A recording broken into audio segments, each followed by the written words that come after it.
રાજકોટ અગ્નિકાંડ બાદ હવે જેતપુર ગ્રામ્ય મામલતદાર અને પોલીસ સ્ટાફે વીરપુર ગેસ્ટ હાઉસમાં પણ ચેકિંગ હાથ ધર્યું છે। ફાયર સાધનો અને એનઓસીને લઈ અને પ્રશાસને ચેકિંગ કર્યું છે। નિયમોનું પાલન કરવા ગેસ્ટ હાઉસ સંચાલકોને સૂચના આપી દેવામાં આવી છે।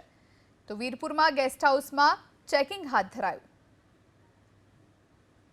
આજે અમે વીરપુર ખાતે પીએસઆઈ શ્રી વીરપુર તથા અમારી ટીમ ચેકિંગ હાથ ધરવામાં આવેલ છે કે જ્યાં ખાસ કરીને મોટી મોટી હોટલો આવેલી છે તેમનું ચેકિંગ કરતાં તેઓની જગ્યાએ ફાયર એક્સટિંગ્યુશર અને ફાયરના સાધનો અને અન્ય કોઈ લીગલી જે મંજૂરી લેવાપાત્ર થતી હોય તેવી મંજૂરી છે કે કેમ, અન્યથા તાત્કાલિક અસરથી રજૂ કરવા અને ત્યાં સુધી સ્વૈચ્છિક તમામે કોઈ હોટલ કે રેસ્ટોરન્ટ ચાલુ નથી, સ્વેચ્છાએ પોતાની રીતે બંધ જ રાખેલ છે અને જ્યાં સુધી આ ફિલફૂલ નહીં કરે અને કાગળિયા નહીં રજૂ કરે કે મંજૂરી નહીં મેળવે ત્યાં સુધી તમામે સ્વૈચ્છિક રીતે બંધ રાખેલ છે।